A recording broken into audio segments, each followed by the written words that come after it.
Hello everyone, Sabita লাইফস্টাইলে আপনাদের সবাইকে স্বাগত জানাই। সাবস্ক্রাইব করে আমাদের পাশে থাকবেন। ধন্যবাদ।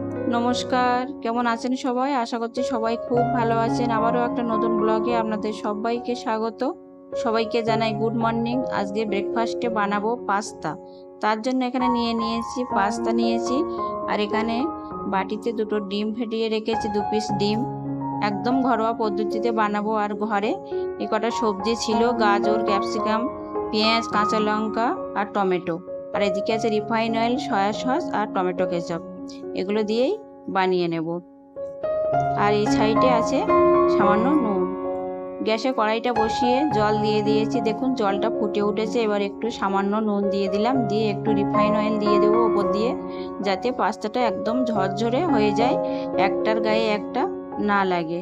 এই দেখুন জলটা ফুটে উঠেছে। আমি পাস্তাগুলোকে কড়াইতে ছেড়ে দিলাম, দিয়ে একটু নেড়ে ছেড়ে দিলাম খুন্তি দিয়ে।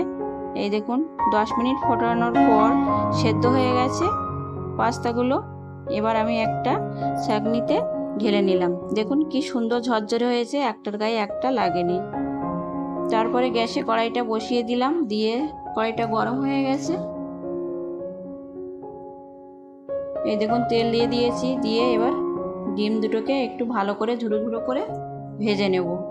দিয়ে দিলাম সামান্য উপর দিয়ে একটু নুন, দিয়ে এই যে ডিমটা ভেজে নিচ্ছি।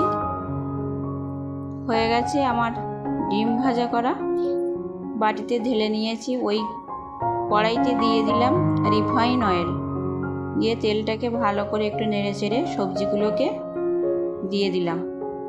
এই দেখুন সমস্ত সবজিগুলো কেটে রেখেছিলাম, ওগুলোই কড়াইতে দিয়ে দিয়েছি। দিয়ে একটু নেড়ে চেড়ে নিচ্ছি। নিয়ে এবার একটু সামান্য নুন দিয়ে দিলাম, যাতে সবজিগুলো তাড়াতাড়ি সেদ্ধ হয়ে যায়। এই দেখুন দিয়ে নেড়ে চেড়ে নিচ্ছি। দিয়ে একটু হলুদ গুঁড়ো দিলাম যাতে কালারের জন্য। এই সবজিগুলো একটু নেড়ে চেড়ে নিয়ে 10 মিনিটের জন্য ঢাকা দিয়ে দিলাম। এই দেখুন দিয়ে 10 মিনিট পর আমি ঢাকাটা তুলে নিয়েছি। সমস্ত সবজিগুলো সব সেদ্ধ হয়ে গেছে। দিয়ে আমি একটু 5 মিনিট নেড়ে চেড়ে নেওয়ার পরে তারপরে পাস্তাগুলোকে ঢেলে দিয়ে দিলাম। এই দেখুন আপনারা বন্ধুরা এভাবে একবার বাড়িতে বানিয়ে খেয়ে দেখবেন, খুবই সুন্দর হয়। আর দেখুন আমি বাঁ হাতে ফোনটা ধরে রেখেছি, ওই জন্য কাঁপছে একটু, কিছু মনে করবেন না, একটু কষ্ট করে দেখে নেবেন। তারপরে আমি ডিমগুলো দিয়ে দিলাম, দিয়ে আরও 10 মিনিট ধরে ভালো করে নেড়ে চেড়ে নিচ্ছি।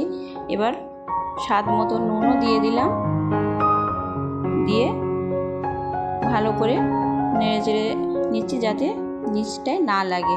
আর এদিকে টমেটো কেচাপ আর সয়া সস আমি একসাথে মিশিয়ে সেটাকেও ওপর দিয়ে দিয়ে দিলাম।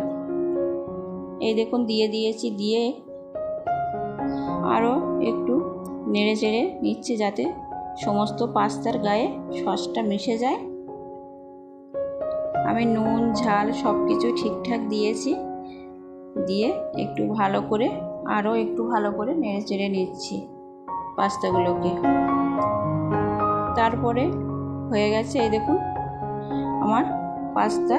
এবার আমি একটু উপর দিয়ে গোলমরিচ গুঁড়ো ছড়িয়ে দিলাম, দিয়ে একটু একটু নেড়ে চেড়ে নেব যাতে সমস্ত গোলমরিচের গুঁড়োগুলো পাস্তার গায়ে মিশে যায়। হয়ে গেছে আমার কথা বলতে বলতে পাস্তা রেডি হয়ে গেছে।